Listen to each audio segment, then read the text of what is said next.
මානසික ආතතිය කියන්නේ ඒක සාමාන්‍ය දෙයක්. ඒක හැමෝටම තියෙනවා. ඒ කියන්නේ වැඩ කල් දාන එකත් එක්ක තමයි අපිට ආතතිය එන්නේ. එතකොට අපිට ඔළුවේ කැක්කුම එනවා.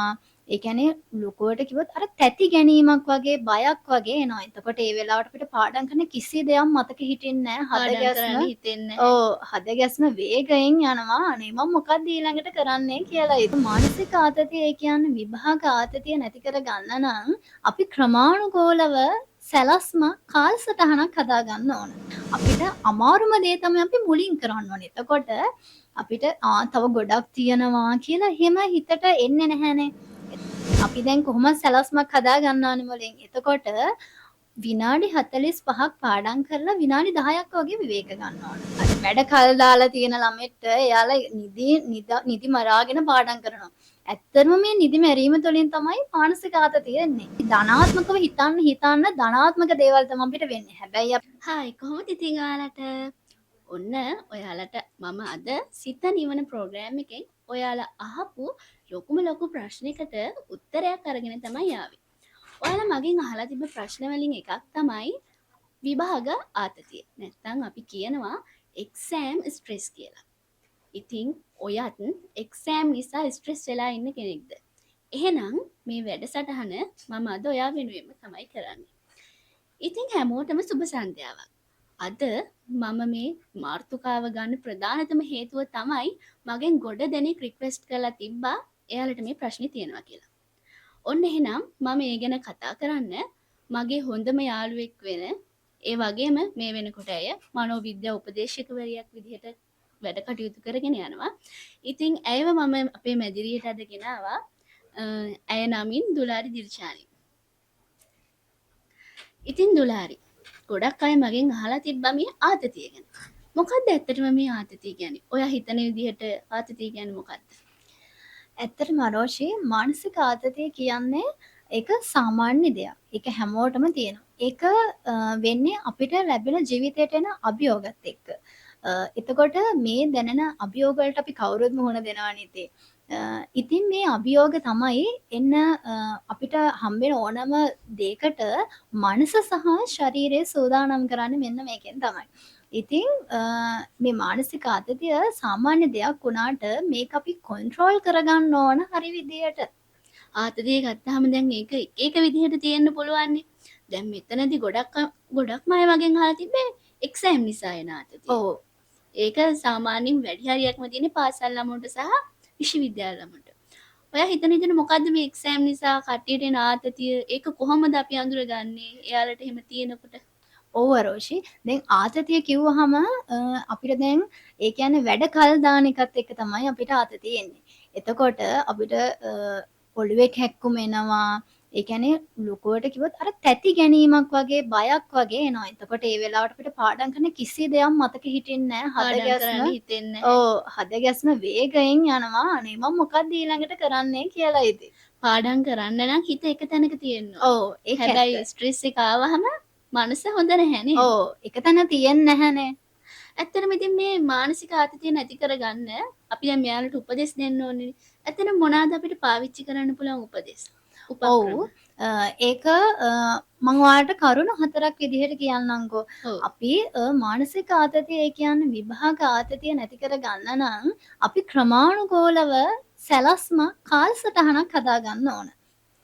මොකද දන්නවද?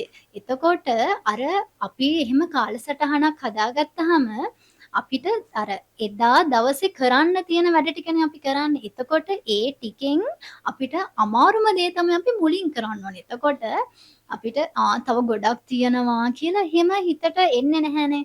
එතකොට අපි එදා දවසේ තියෙන වැඩ ටික ඉවර කරලා තමයි තියන්නේ. එතකොට ඔයා කියන්නේ කාලසටහනක් හදාගත්තොත් මේ ස්ට්‍රෙස් එක අඩු කරගෙන එක්සෑම් එකට හොඳට මුහුණ දෙන්න පුළුවන්. ඔව් අපි අමාරු දේ තමයි මුලින් කරන්න ඕනේ. ඉතින් අපි කාලසටහනක් හදාගන්න ඕන. මේ මානසික ආතතිය ආව කෙනෙක් කරන්නෙම වැඩ කල් දාන එකනේ. අමාරු දේවල් පස්සේ කරන්න තියලා එයාට පුළුවන් ලේසි ටික තමයි කරන්නේ. ඔව්. ඉතින් තව මොනවාද උපක්‍රම අපිට පාවිච්චි ඒ වගේම අපි අනිවාර්යයෙන්ම විවේක ගන්න ඕන. විවේක ගන්නවා ගද්දී දැන් අනිත් ගොඩක් ළමයි වැඩ කල් දාලා පාඩම් කරන්න ගත්තම එක දිගට පාඩම් කරනවා මම මෙච්චර ගොඩක් තියෙනවා මට මේ ටික ඉවර කරගන්න ඕනි කියලා. හැබැයි එහෙම නෙවෙයි. ඔයාට ඇත්තටම විවේක අරන් ඒ කියන්නේ පාඩම් කරනවා නම් මෙන්න මෙහෙම තමයි කරන්න ඕනේ. ඒ කියන්නේ අපි දැන් කොහොමද සැලැස්මක් හදා ගන්නවනේ මුලින්. එතකොට විනාඩි 45ක් පාඩම් කරලා විනාඩි 10ක් වගේ විවේක ගන්න ඕන. මොකද දන්නවද? හැබැයි දැන් ওই ගන්න විනාඩි 10ත් ඔන්න පොත දිහා බලාගෙන ෆෝන් එක දිහා බලාගෙන එහෙම නෙවෙයි ඉන්නවනේ. ගොඩක් අය කරන්නේ සමාජ මාධ්‍ය භාවිතයම ඔව්. තමයි. ෆෝන් එකම තමයි. ඔව් එහෙම නෙවෙයි. මෙන්න මේ වගේ වෙලාවට එක්ක චුට්ටක් එළියට ගිහිල්ලා පරිසරයේ සුන්දරත්වය හරි විඳලා එහෙම නැත්තම් මනස නිරවුල් වෙන ව්‍යායාම හුස්ම ඉහළට ගන්න එක පහළට ගන්න එක ඒ වගේ මනස රිලැක්ස් ඔව් කරගන්න. මනස නිරවුල් වෙන ව්‍යායාම 3-4ක් කරපුවාම මෙන්න මේ தත්ත්වය ඉක්මනින්ම ගෑරෙනවා. දැන් ළමයි නම් ගොඩක් වෙලාවට කරන්නේ විනාඩි 10ක් පාඩම් කරලා පැයක් විතර විවේක ඇත්ත ගන්න. ඇත්ත. එහෙම නෙවෙයි වෙන්න ඕනේ.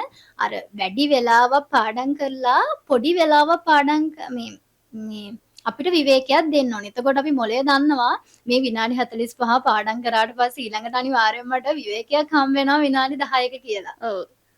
තව මොනවාද අපිට පාවිච්චි කරන්න පුළුවන්? ඒ වගේම අපිට ওই පාඩම් කරන ළමෙක්ට විභාගයක් ළඟ තියෙන ළමෙක්ට ඕනම කරන්න ඕන දෙයක් තමයි නිසි විදියට නිින්ද හය සමබර ආහාර වේලක් ගන්න එක. නින්ද නම් ඇත්තෙන්ම නැහැ. ඔව් ඇත්ත. දැන් නිින්ද කිව්වම දැන් ඔන්න අර වැඩ කල් දාලා තියෙන ළමෙක්ට එයාලා නිදි මරාගෙන පාඩම් කරනවා. ඇත්තටම මේ නිදි මැරීම තුළින් තමයි මානසික ආතතිය එන්නේ. එහෙම නැතුව ඒ කියන්නේ අපි දැන් නිදාගත්තාම තමයි අපේ මතකය වුණත් තහවුරු වෙන්නේ. එතකොට අඩුම ඕනම මිනිස්සෙක් නිදා ගන්න ඕනේ දවසට පැය 7-8ක් වගේ. එතකොට තමයි අර මේ අපේ ඇඟටත් හොඳට මතක ශක්තියක් ලැබෙන්නේ. ඒ වගේම ගොඩක් අය කරන දෙයක් තමයි නොකා නොබී තේ කෝපි වගේ දේවල් කිරි තේ වගේ දේවල් බොන එක. එන්නේ ඒ වෙලාවට එහෙම නෙවෙයි කරන්න ඕනේ. ඒ කියන්නේ සමබල ආහාර වේලක් ගන්න ඕන. අර වගේ දේවල් පාවිච්චි කරොත් තව මානසික ආතතිය ඇති වෙන්න හේතු වෙනවා. සාමාන්‍යයෙන් මානසික ආතතිය තියෙන කෙනෙක් ඔයා කියන විදිහට කෑමෙන් පවා ඈත් වෙනවා. ආතතිය ඒ තරමටම දැනුණා. ඔව් එහෙම නැතුව සම්බල ආහාර වේලක් තමයි ගන්න ඕන. ඊට පස්සේ තමයි දැන් ඒ කියන්නේ මෙන්න මේ මානසික ආතතියෙන් ඉන්න කෙනෙක්ගේ සිතුවිලි පාලනයක් නැහැනේ. ඔව්. සිතුවිලි ඒ කියන්නේ මෙන්න මේකෙදි සිතුවිලිත් ක්‍රමානුකූලව පාලනය කරගන්න ඕනේ. කියන්නේ අපි හැමදේම අපි ගැන ධනාත්මක විදිහට තමයි හිතන්න ඕන. මානසික ආතතිය තියෙන කෙනෙක් හැම වෙලෙම හදන්නේ ඍණාත්මකව වැඩ ඔව්, කරන්න ඍණාත්මකව හිතන්න. ඔව් එහෙම නැතුව අපි ගැන විශ්වාසය තියාගෙන නෑ මේක අපිට පුළුවන් අපිට කරන්න පුළුවන් අපි ගැන කොන්ෆිඩන්ස් එකක් තියාගෙන අපි වැඩ කරනවා නම් ඇත්තටම ඒ අපිට ධනාත්මකව හිතන්න ධනාත්මක දේවල් තමයි අපිට වෙන්නේ. හැබැයි අපි කොතන හරි නෙගටිව් විදියට හිතනවා නම් ඒ නෙගටිව් විදියට හිතන්න ඒ දේම තමයි අන්තිමට වෙන්නේ. සාමාන්‍යයෙන් මානසික ආතතිය තියෙන කෙනෙක් නිසි වෙලාවට ආහාර ගන්න ඕනි, මානසික තත්ත්වය හොඳ අතට තියාගන්න ඕනි, කාලසටහනකට වැඩ කරන්න ඕනි. ඒ වගේ දේවල් කරොත් විතරයි එයාට මේ මානසික ආතතියෙන් මිදෙන්න පුළුවන්. ඉතින් අද අපේ වැඩසටහනට ආවේ මනෝවිද්‍යා උපදේශක දුලාරි දිල්ෂානි. ඉතින් අපිත් එක්ක එකතු වුණාට ඔබතුමියට බෙහෙවින්ම ස්තුතිවන්ත වෙනවා. ඉතින් ඔයාලට තියෙන තවත් ප්‍රශ්නයකට උත්තර අරගෙන මම ලබන සතියේ එන්නම්. ඒත් එක්කම මාත් එක්ක ඉන්න කියලා ඔයාලා හැමෝටම ආරාධනා කරනවා. Thank you.